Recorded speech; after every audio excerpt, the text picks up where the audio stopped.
I want to welcome you. Good to see a lot of you I know from before. I hope we enjoy our class together. Uh, we're going to introduce the two men first that are the writers of these letters. It's a lot more pleasant tonight to be teaching than it was last week where I was teaching because you have air conditioning. God provided us 2 days of air conditioning. We had a real strong rain. Blew in on us. That's all we had. But it was very nice to be there and to realize that we're talking about something. When we talk about the Bible, we're talking about a historical document. It's very wonderful that you can go someplace and you can say to people, this is a historical document. You get the names. I was a young Christian, and when I was in the Navy, I went to Guam. So we had a very small church. We had no Bible teachers. I had been a Christian just a few months. I knew very little about the Bible. All I knew was what I was studying. But suddenly I'm a Bible class teacher. How can you be a Bible class teacher when you don't know anything? Well, if you know more than the one you're teaching, it's okay, you know. But one day I was in our library, and I'm reading, and I hear this man Ahasuerus in the book of Esther.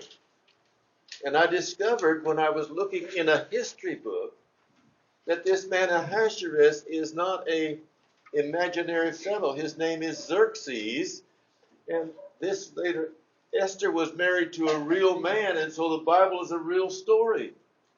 On contrast, one of my students from Thailand took me for a visit to all of the temples in Bangkok. He'd been my student in the Philippines, and he was wanting to show his gratitude, and he took me around.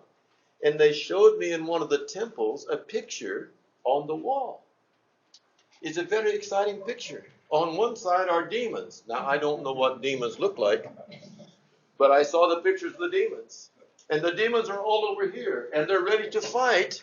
And on this side, there are Tao, and the monkeys, and the Duang, the Karaba, water buffalo, and they're all fighting against the demons. That's exciting. That's something you don't see every day.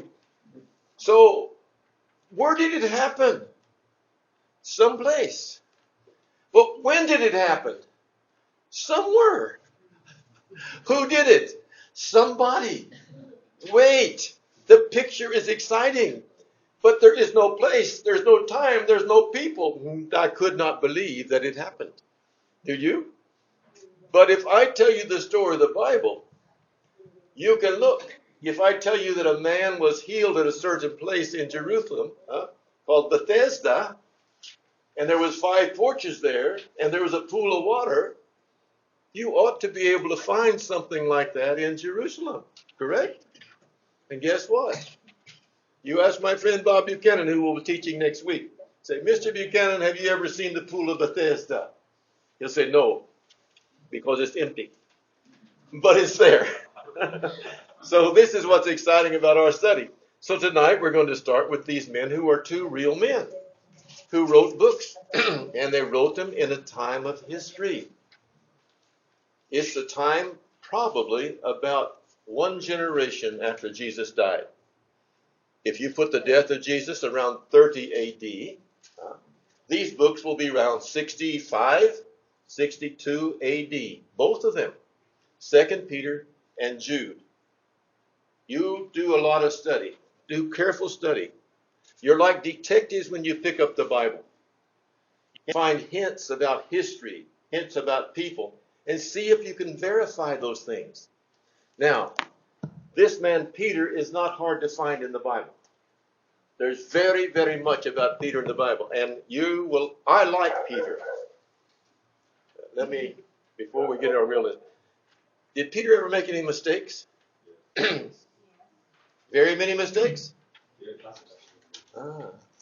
But he's okay. Yeah? He's all right? Did you ever make any mistakes? Oh. Are you okay? Because if Peter can make it, I can make it, right? Have you ever been presumptuous? Have you ever... Yes. I like Peter, and yet Sometimes it's hard for Peter to be my hero because God's going this way and Peter's going this way, correct? So we're going to see that first. We're going to study about Peter, and then we're going to come to this man, Jude. His name is Judas, huh? But not that Judas, huh? Jude, and we'll talk about him. All right, so we start, and we find this man, Peter, first appears in the gospel history in a book written by one of his close friends. And that's another beautiful study you can make, to realize that Peter and John of Zebedee were close friends. And he was one of the two. This fellow Peter is going to be called by his brother Andrew. Now, Andrew that's not a Hebrew name. That's a Greek name. So evidently, since they come from the north, in Galilee, they had a lot of dealings with non-Jews. All right. But these two men, two who heard John speak, followed Jesus, and one of them was Andrew, and it doesn't tell us the name of the other. Now, all last week I was teaching the book of John, the Gospel of John. Not one time in the Gospel of John does the writer John name himself as John. And I'm glad. He calls himself the one who Jesus loved. But if he didn't, he would be saying, I, John, and John. And just, which John? John the Immerser, or John of Zebedee, or which John? You see, you have a problem. But he never mentions his own name. Maybe he's humble. I think he is. And I know he's good. All right. Now, this letter, he tells us about Simon Peter. All right. He and Andrew follow Jesus. But then what Andrew does is he finds his own brother Simon and said to him, we have found the Messiah, which is Christ. And so to make things a little interesting, this name Simon being a Hebrew name, Jesus is going to give this fellow another name. He's going to call him Petros. We got that in our language. Pedro. And we know there's a difference between Pedro and Pedrita. Right? You don't call a boy named Pedro, Pedrita, unless you want to get boxed, right? He brought him to Jesus. Jesus looked at him and said, so, you are Simon, the son of John. You shall be called Cephas, which means Peter. So we meet Peter, all right, first comes into the story there very early on when John the Baptist was preaching. And John is such a great person because when he knew who Jesus was, he told all the people he had influenced to follow Jesus. And he did that by taking them back to an Old Testament picture. That Old Testament picture was that there's an offering being made for sin of people. It was a lamb, and he calls Jesus the Lamb of God that takes away the sins of the world, all right? If you don't understand me, let me know. If you can't follow me, let me know. All right. Now, we learned something else about Peter. He's married. All right. This Peter married because Jesus went into Peter's house. And what else? You got to be married if you got a mother-in-law. Now, let me tell you something. Some people want to go to heaven and have many wives. You know, I don't want to go to heaven and have many wives. I had a very wonderful mother-in-law, and one mother-in-law is enough for any person. Correct, brother? Good mother-in-law is still enough. One's enough. Okay. And he had one, but she was sick. And so Jesus touched her and he healed her. So I know that this man Peter was a married man. All right? And I know something else. Peter had a house.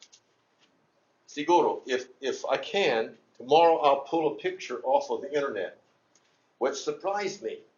Because if you look at the city or the village or the barangay of Capernaum, if you look at it, you can see actually, if you look at it, the ruins is here, and right there is the Taal. There's the sea right there. You can see the blue of the water right there, which makes sense because Jesus had come from the sea to walk to the house of Peter. And you can actually see the synagogue, the place where the synagogue was, where they worshipped and where Jesus taught in this place. And there's a place there that's very strange because it has 8 sides on it. A ruin of 8 sides. Why would they do that? Why would a house have 8 sides? Because early on, like in the 2nd and 3rd centuries, when they remembered where some place was very important, they would make a shrine, a place. And they think that this was a house of Pedro. This was Peter's house. And it makes sense because it's very close to the beach. And I'm looking and saying, well, no, this is very hard to accept, that you're still, how many thousand years? 2,000 years back, looking at the site there, and it all fits the picture in the Bible. And he went into Peter's house and healed his wife. Okay. 1 Corinthians tells me that this Peter was married because Paul is arguing there that I have some privileges and some rights that I don't use as an apostle. And one of it, do we not have a right? And we is him and Barnabas. Do we have not the right to take along a believing wife as do the other apostles and the brothers of the Lord and Cephas? Now see, I know something. The brothers of Jesus were married, and Peter is married because his name is Peter, it's Simon, and it's Cephas. If you speak Aramaic, when you say Cephas, the Latin speaker will hear you say Pedro. All right? And when they hear you, they will say, you're talking about Simon. Okay? So now I learned something. We played detective. I've learned something about Peter. What is it? His brother called him to follow Jesus, and not only his brother called him to follow Jesus, but he's a married man. And ladies, that means that when Jesus calls these men and they go walk with him, maybe the wife was left behind with the children. Maybe sometimes they walk too. All right? Is this working? Yes. Now, he had to be married. Why? Because in 1 Peter chapter 1, which Brother Bob will discuss with you next week, we find that he is exhorting men who are elders in the church. And he says, as a what? A fellow elder. And a witness of the sufferings of Christ, as well as a partaker of the glory that's going to be revealed. In Titus it says, this is why I left you in Crete, Titus, Paul says, that you should put God remains into order and appoint elders in every town as I directed you. All right, appoint elders. What kind of man will be called an elder in the Lord's church? If anyone is above reproach, the what? The husband of one wife, and his children are believers, and not open to charge of debauchery or subordination, they could be elders. Well, what do you learn now about Peter? I'm a fellow elder. He is a married man. And I could have gave you a test and not told you anything. Did Peter have children? And you could debate with me. He said, yes, he did. Doesn't say he had children. You said, does too. How can you prove it? Because he's an elder. What? That don't mean anything. Yes, it does. It means he had children, more than one probably, and what? They also believe in Jesus. Now I learned something. Peter is a man who is a mature Christian with a Christian wife and with Christian children. Wow. God is going... Sir? It says that he has a wife. If he had a children, the children have to be believers. But if he doesn't have children, that won't disqualify him from being an elder. Well, if he's going to follow the but Brother Paul said, well, we could talk of that. Maybe we want to have a class on 1st and 2nd Timothy. If he has children, they must be believers. Wait. We're talking about Peter. Peter was a married man, and Peter did have believing children because he was an elder. Now, I cannot advise you on raising children. I cannot advise you as a leader in the church on raising Christian children unless you cannot tell me how to be a mechanic on a car unless you worked on a car. You cannot tell me how to raise Christian children unless you say, well, I went to college for it. Well, that's why we get in trouble. You didn't change any diapers. If you're going to tell me how to raise children, see my reasoning, brother? If you're going to be a leader teaching people to do something, you ought to do what you teach other people to do. And one reason that Christianity is in disgrace throughout the world today is we as a people claiming to be Christians have not lived what we preach to others. So not to debate or argue, but see, the logical thing is, and we can go to another, 1 Timothy 3:1, It's a trustworthy, this is trustworthy saying.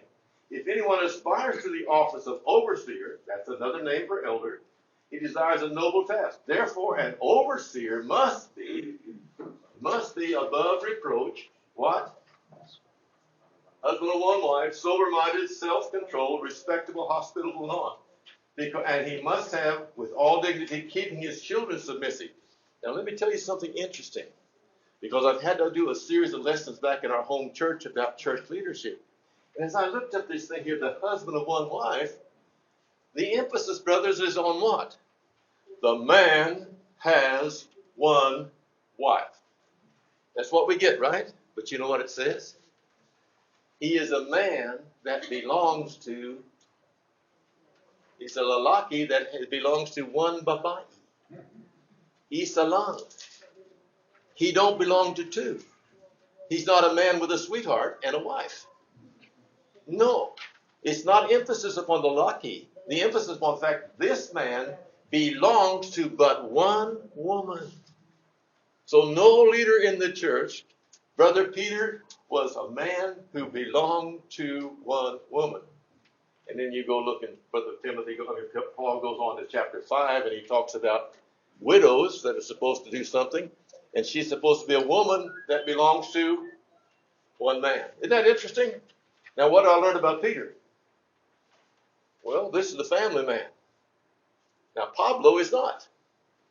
You know, the only way Paul can talk about those things is watching other people raise their children, having brothers and sisters, having nieces and nephews, and having inspiration from God. Okay. But now, what was his job? Jesus called him to be an apostle, right? But he didn't call him from the college. He didn't call him from the army.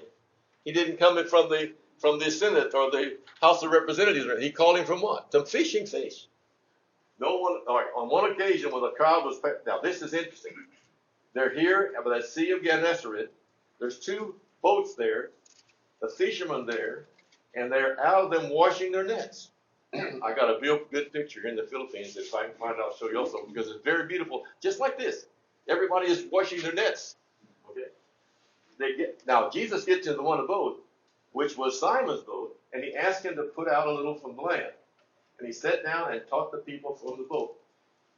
In 1985, two brothers in the Sea of Tiberias, or Gennesaret, the sea was down low, and they were walking in the mud, and they discovered an old boat, left over from a boat. And they discovered a boat that was made about 52 AD. 52 AD. Just the remains of it. So they raised that boat, and you can see it in their barangay, where they reconstructed it, and that's the size, kind of boat that these men fished with. It will hold about 15 people. You have to use oars on it, but there's also a place for a sail. And we said, wow, that was probably the same kind of boat. If it's 52 AD and our Lord Jesus dies in 30 AD, they're probably using the same kind of boat, correct? And now we can see what the size of the boat was and all that. And what? This is history. This is not fairy tales. So these men were washing boats. Probably that's the kind of boat they had. Pulled up close to the shore. All right. Now, that's not all.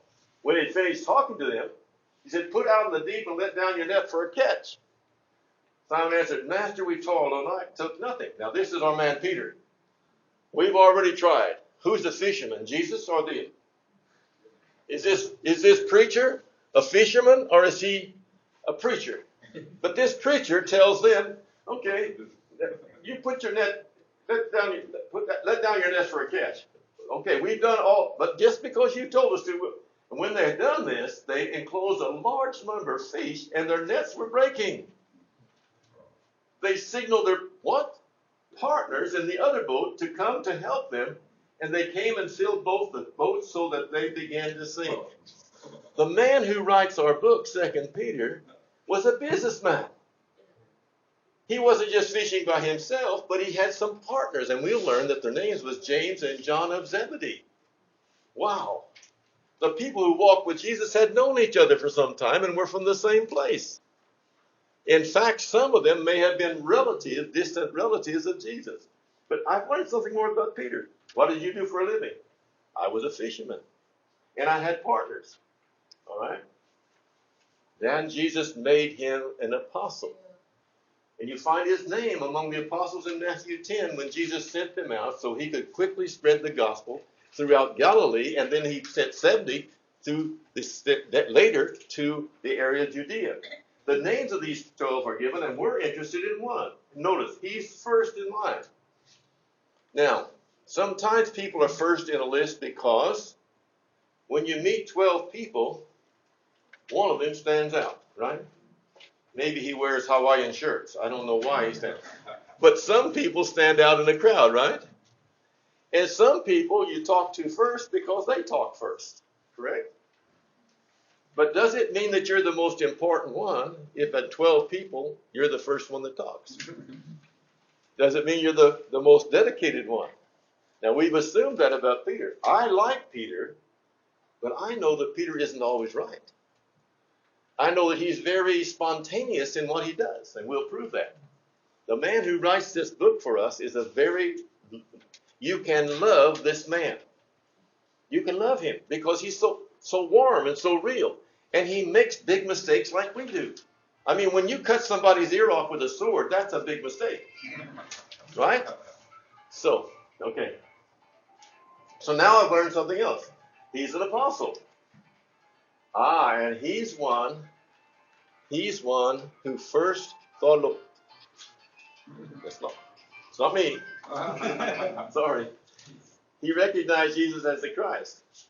And when Jesus asked him, who do men say that I am? Then he said, who do you say then? All right. Peter said, you are the Christ, the Son of the living God.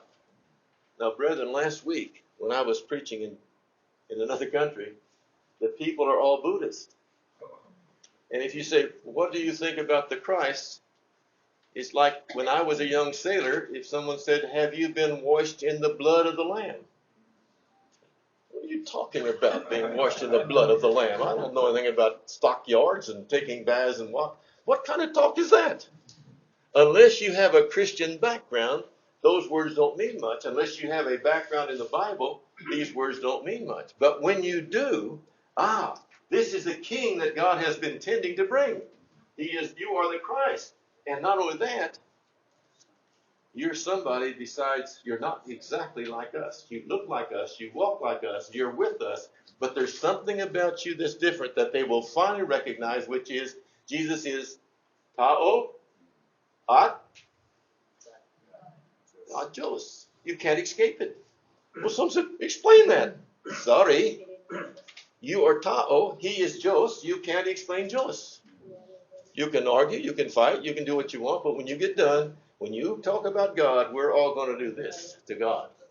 We don't explain God. He tells us, we don't tell him. But it's beautiful, see? He knows that. Now, even though he knows that, do you know what this fellow will do? He will argue with Jesus. He thinks he knows better what Jesus should do than Jesus should do. All right?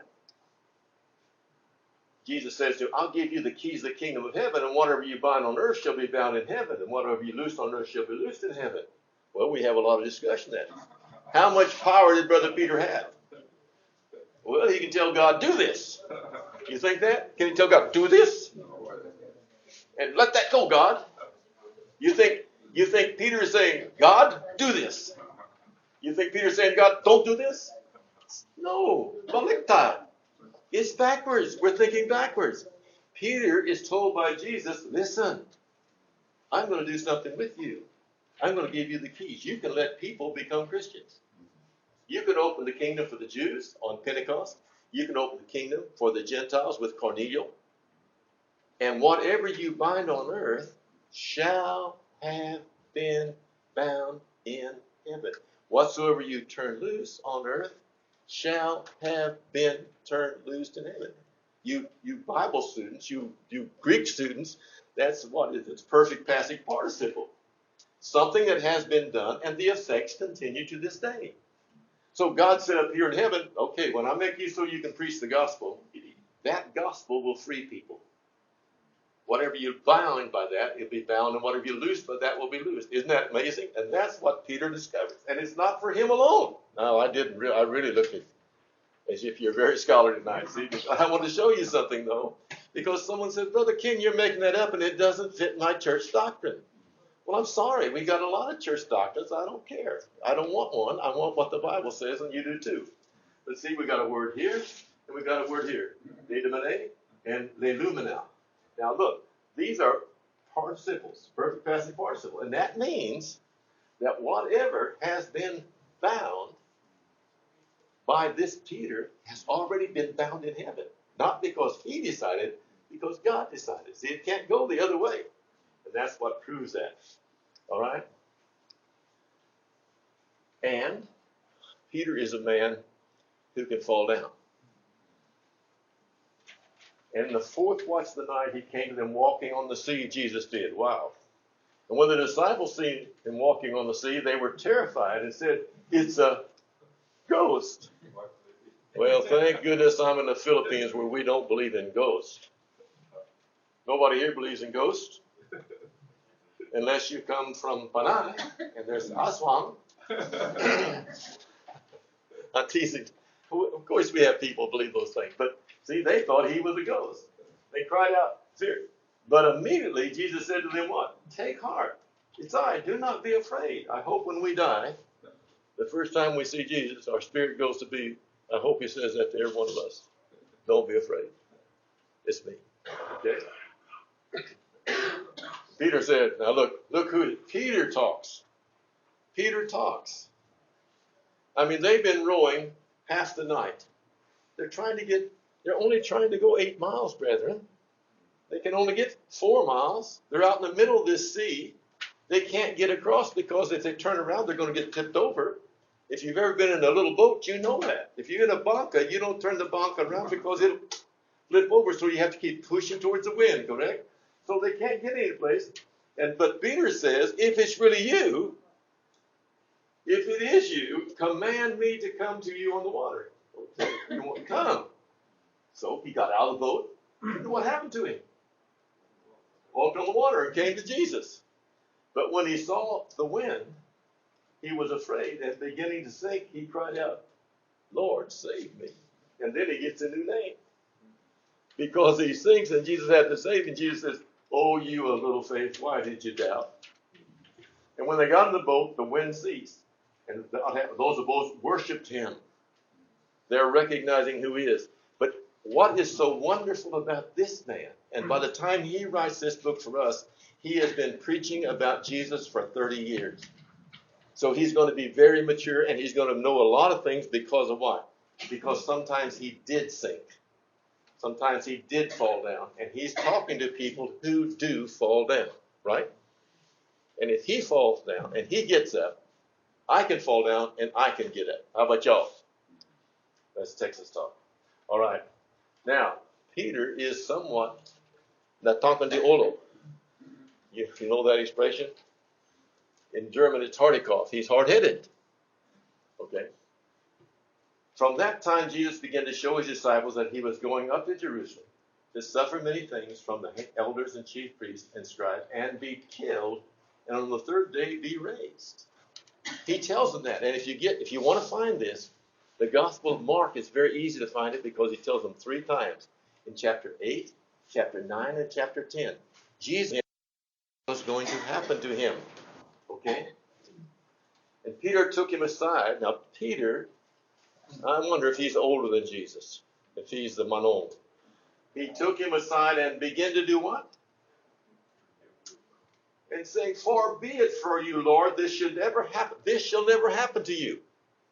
Nobody's going to betray you. Nobody's going to abuse you. Nobody's going to kill you. I got it. All right. Then Jesus has to say, he turned and said to Peter, what? Get behind me, Satan.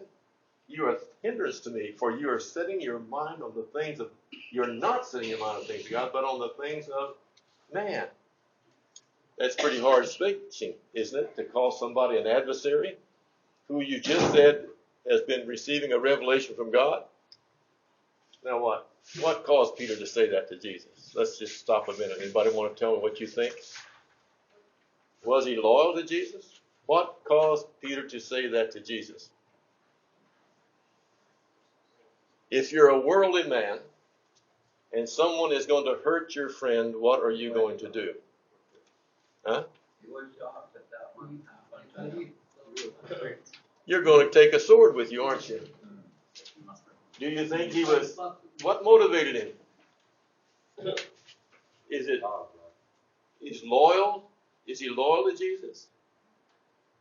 Do you think Peter wants the kingdom of heaven upon the earth, or does he want an earthly kingdom at this time? See what he's going to have to learn? He's going to have to learn what Jesus told Pilate. My kingdom, it's real. It's more real than your kingdom. But my kingdom is not a worldly kingdom. It is not of this world. If it were, how long could you belong to it? Suppose he reestablished Israel. And Israel's a nation. How long can you belong to it? Every time somebody goes to the cemetery, they're not in that kingdom anymore. Right?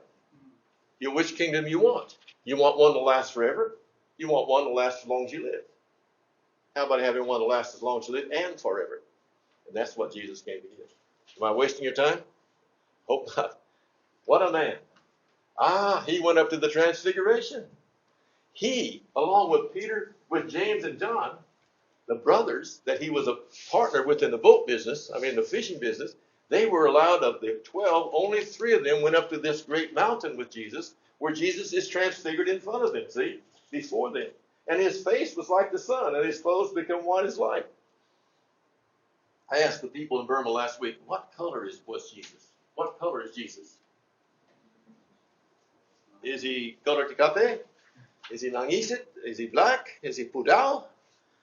It depends on who paints the picture. But I know what he looks like. And I told them, you want to see what Jesus looks like? I can give you a hint. You step outside on the porch and you look at the sun. Because it says his face was brighter than the sun. You're foolish if you start worrying about pigmentation about Jesus.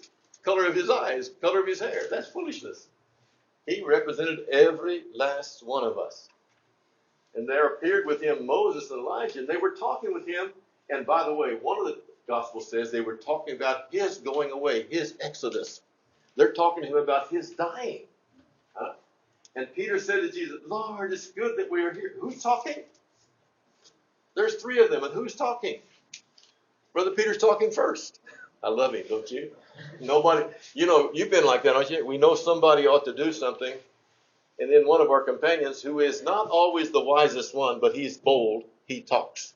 So Peter talks. Lord, it's good we're here. If you wish, I will make 3 tents here, one for you, one for Moses, and one for Elijah. What would these 3 tents have been for? Where is Jesus going? To Jerusalem. What's he going to do in Jerusalem? Be abused, be betrayed, be abused, be killed, and buried, and rise again.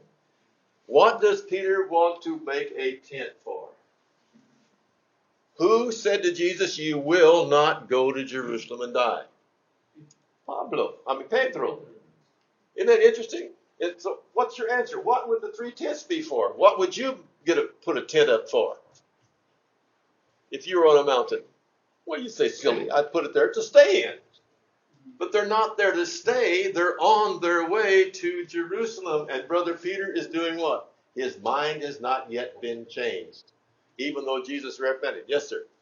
I thought it was that Peter said he put up 3 like temples or something, places to worship. But he'd want them to stay there, wouldn't he? Yeah. He would want me. We got one for the Old Testament spokesman. People come by after would see and worship, and like the Catholics, who they have these things. Yeah. People come in and they worship there and give money, bring in a lot of things. Well, none of us can argue for sure, but I know one thing. I know one thing. Peter was not in favor of Jesus going to Jerusalem and getting killed, right? So if I'm going to be a rebel, I'm going to be in the Bantai, in the Bondo. The place to go is not in the plains, it's in the Bondo, right? All of our rebels go to the Bondo. If you want to find rebels in Pampanga, you go to Mount Arayat, correct? If you want to find Are you correct? Am I right? Sierra Madre is the place for me if I'm going to be a rebel. And then, so they're on a mountain already. I can't prove this, but I think this, okay? But my point here is, what kind of man wrote this book? He's going to change a lot. He is the one in charge. He thinks he's in charge again. But while he's talking, oh no, while they were talking, I left out the script. While he was still talking, yes, here it is. This, God talks out of the cloud. This is my beloved Son, with whom I'm well pleased. Now, not like at the baptism of Jesus. These words were not at the baptism of Jesus. At the baptism of Jesus, God said, this is my beloved Son, in whom I'm well pleased. Now, none of you who are 30 years of age, including me, would ever hear God say to you, I'm well pleased with you. Right? Because we got a few things we don't want to talk to God about by the time we're 30 years old. Right? But not Jesus. And so he said, I'm well pleased. But then he adds this. And he needs to add this because of our friend Peter. Listen to him. All right. Now, at times, Peter was a bit presumptuous. Look, he's still 17. He's had this great experience of seeing Jesus. So he came to his house. And what Peter had done in the point before, the tax collector came for the temple. And he asked if they paid the half-shekel taxes on this. And he says, does your teacher pay the tax? And who said yes? Peter said yes. Now, wait a minute. I remember when Jesus started his ministry, in chapter 2 of the book of John, he took a whip and he drove all the cattle out of the temple, kicked over the money changers thing, and told people who sold doves to take them out. Because my Father's house is to be a house of prayer. Whose house? My Father's house. So does a son have to pay tax on his father's house if the temple belongs to his father? No. Okay. But Peter said, yes, he does. And so when he came in the house, somebody knew that he had said yes. And I don't think Jesus was pleased stopping. Jesus said to him, what do you think, Simon? For who do kings there take toll or tax? From their sons or from others? And when he said from others, Jesus said to him, then the sons are free. Now we're citizens of the kingdom, he says. We're part of the royal household. Do we pay? No, we don't. But he says, not to give offense, go to the sea and cast a hook and take the first fish that comes up. And when you open its mouth, you will find a shekel. Take that and give it to them for me and for yourselves. Isn't that an interesting story? Questions for you. How did Jesus know what Peter talked to that man about? That's interesting, isn't it? And he knew Peter had made an agreement, correct? And now, how did he know there's a fish with a shekel in its mouth? Well, Because he knows all things. Amen. Thank you, sir. All right. Now, here's Brother Peter's greatest failure. Because tell me, I don't believe in idols. I don't believe in worshiping idols. But I want to ask you, if you ever see a picture of a man who's supposed to be an apostle, and you know it's Peter, why do you know it's Peter? What is in every picture of Peter that you see? Or every image you put there? What do they always put at the feet of Peter in every image? A tukak. Not a kawitan. A rooster. A rooster. You remember that? Let's find out why. But Brother Peter said to Jesus, even though all may fall away from you, yet I will not. All. These other 11 might leave you, but not me. Not me. And Jesus said to him, truly I tell you, this very night, before the rooster crows twice, see the rooster crows twice, you will deny me 3 times. I'm telling you, this is his greatest failure. It's shameful. But Peter kept saying instantly, even if I have to die with you, I will not deny you. They're all saying the same thing too. It's like you and I when we've done something and we're so ashamed of it. I'll never do it again. I promise I will never. Lord, if you just forgive me this time and you let me go again, I will never do it again. Never. And then you're like an iceberg. You just start drifting right into it again. Correct? Correct? Sayang. I can sympathize with this man. I'm with it. Ningas kogon. We're very hot, but very short. And then afterwards, we have nothing left. Now Peter sat within the palace. Now Jesus has been captured in Matthew 26. He's been led to the high priest. He's been taken from the father-in-law to the priest. Now they got Peter sat without the palace. And a girl came up to him saying, "You were with you," this is King James, "thou also was with Jesus of Galilee." But he denied before them all, saying, "I know nothing about what you're saying. I don't know what you're talking about." Now, let's give him credit. Where are the other 10? Well, one of them is hanging by a rope. Because Judas has killed himself, correct? Where were the others? Well, John is inside the palace because he knows the high priest. And he's let Peter in. But where are the other 9? Talk about, I don't know. I give Peter credit. You see, this man, he's so different than Judas. They both do disgraceful things. But Peter cannot refuse to come back to Jesus. He will always teach us to come back to Jesus. And he does this now.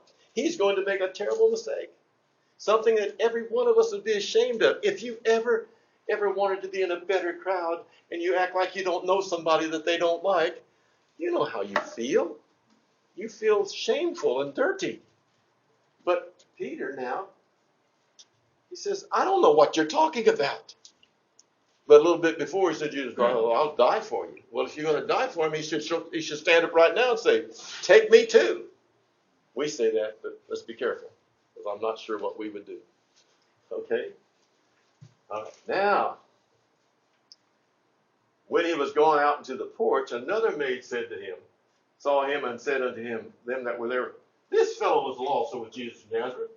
And again Peter denied with an oath, and I do not know the man. Now, I've checked, see, on more than one story here. But look, he's not just saying that. How do people prove to other people that they don't? That's not true. I swear to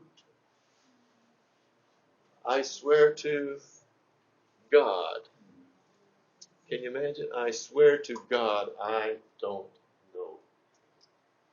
And after a while, came in there to them that stood by and said to Peter, "Surely." Now, what Peter's doing now is they're all warming themselves around. And one of the relatives of the guy he's chopped the ear off of is saying something. Came into it and stood by and said to Peter, "Surely you are one of them, for your speech betrays you. You're a Galilean." All right. Then began Peter to curse and to swear, saying, "I know what I do. I know not the man." And immediately, what Jesus said came true. Our story of the gospel is so amazing that I don't care who you are. When you pick it up and you start reading it, the men who wrote the gospel are not dead men way back there, but the Holy Spirit inspired them to speak, and their eyes look at you out of the text, and they'll say things direct to your heart. And this man, John, does it very well. See, how did he know? The rooster crowed. And Peter remembered the words of Jesus, which said to him, "Before the cock crow, thou shalt deny me thrice." And he went out and wept bitterly. Why did he do that? I mean, not cry. I know why he cried. But why did he deny Jesus? Yeah. He didn't stay close to Jesus, did he? He didn't. Was he tired? How much sleep had they had that night? He even couldn't stay awake whenever Jesus was praying in the Garden of Gethsemane.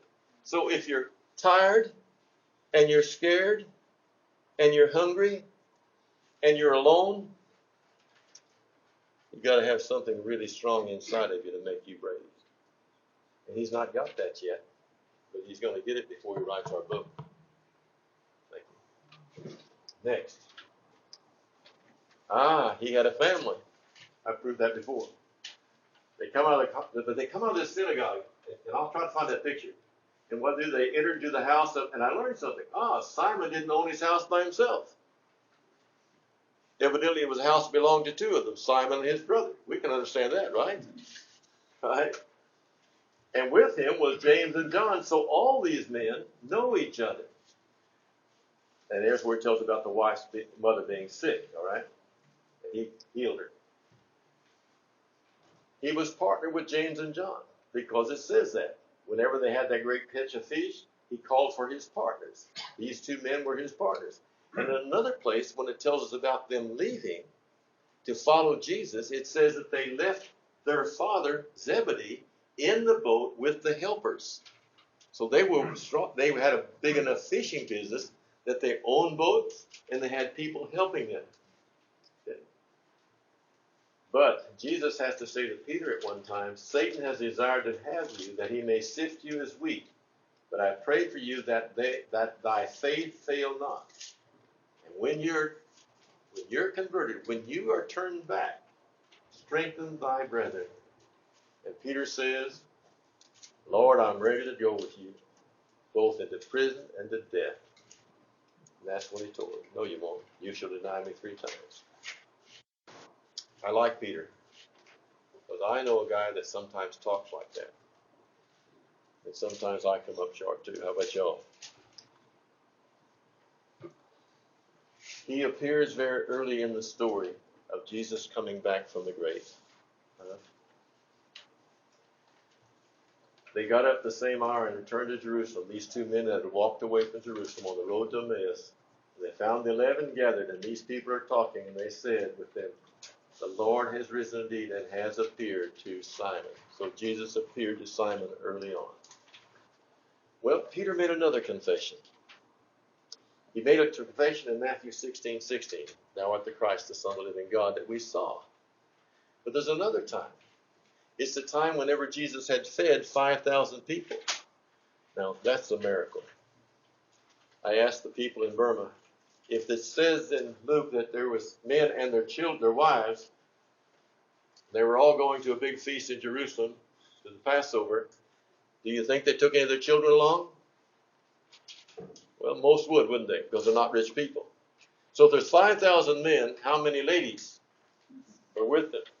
And they said 5,000. They're very generous. 5,000. And I said, well, how many children? And they said 10,000. So now then, I got not 5,000 lalaki, but I got 20,000 ta'o to be fed. I live in a town of about 190,000 people. Now, I tried to figure out how would my town one day feed 20,000 people so much food that they're going to let some of it fall on the ground. They're going to eat all they want, stuff all they want into their shirt and in their pockets, and then they're going to leave some. 12 baskets full. How much work would it be to cater food for 20,000 people? Now, brethren, we skip over these stories in the Bible just like they're.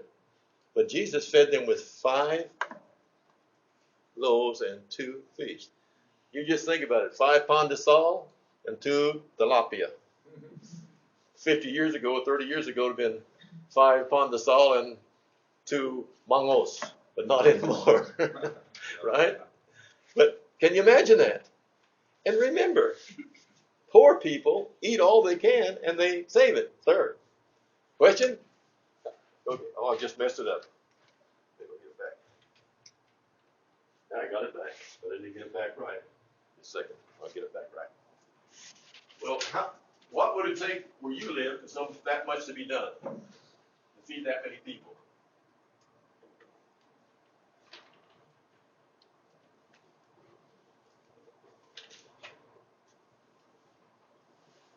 And that lets me know something about the great thing. Now, after he fed those people, they followed him the next day. And Jesus says, you didn't follow me because you saw the sign of feeding, but you followed me because you ate the bread. And if you follow somebody because you ate the bread, why are you following him? So you can eat some more bread. And why are you interested in him? So I can eat more bread. How long are you interested in me? As long as I need to eat bread. Are you interested in something spiritual? No, I want some more bread. But you saw a sign from heaven. But I'm not interested in heaven. I'm interested in having a king who will feed me every day. I want a social security system that will take care. I'm not talking politics. But they want some system to feed them every day, right? And Jesus said, no, I am the bread of heaven. Now, if anybody is you've got to eat my flesh and drink my blood. You've got to be saved by faith in trusting in me. Is it time to break? Anyway, you understand? It's a very difficult chapter. All right, but after that, all of them went away. Why did they go away? Well, we thought this man was going to be our king. He don't want to overthrow the Romans. He don't want to kill them.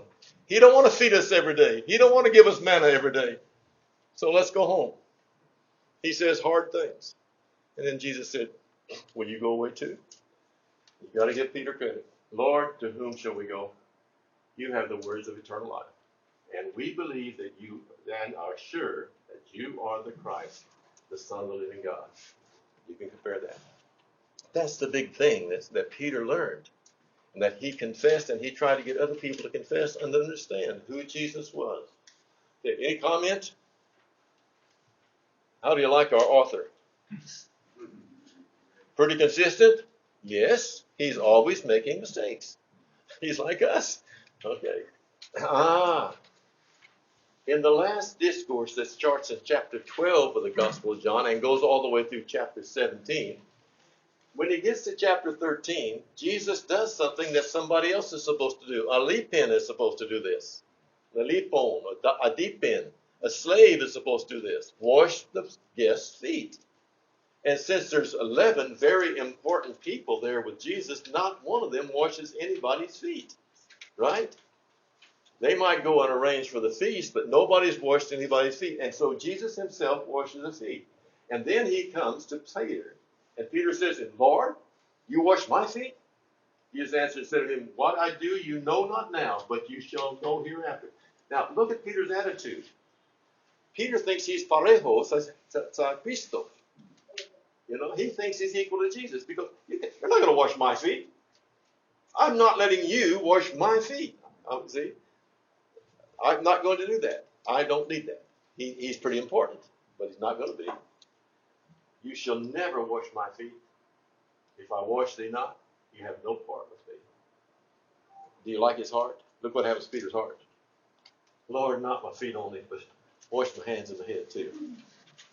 I like him because, see, when he wakes up, he wakes up.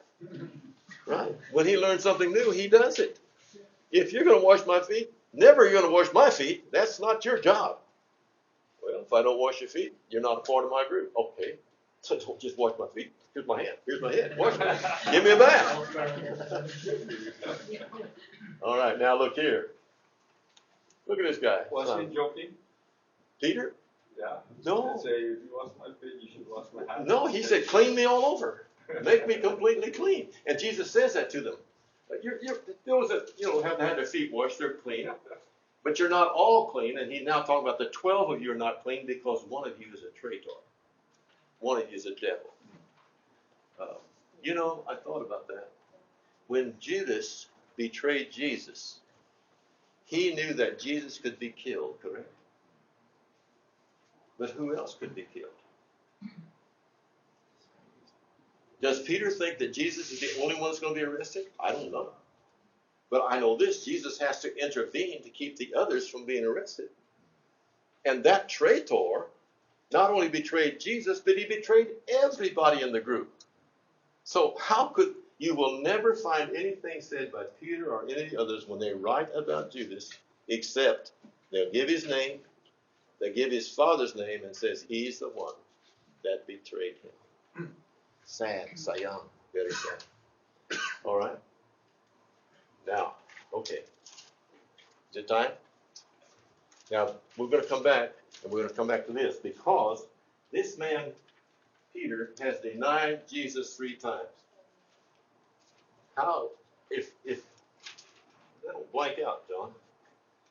Yes, it does. If you and I have said something or done something against a friend, how do we want things to be when we get together again? Now,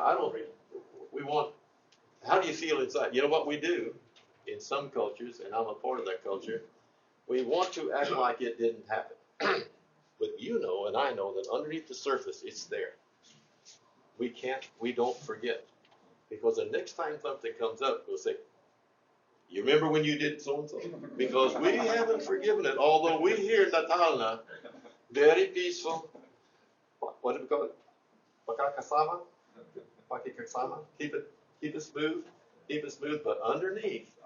And Peter is walking around now with something inside of him, ashamed of, because can you imagine you swear to God and you curse and say, I don't know the man. The man. The man who fed my family before I walked off. He left my wife with 2 boats full of fish to clean. Huh? That man, I don't know him. Now then, there's going to have to be a time when Peter faces up to this, and that's when we're going to start next. Okay? Brother John? Okay, we're gonna go to our snacks.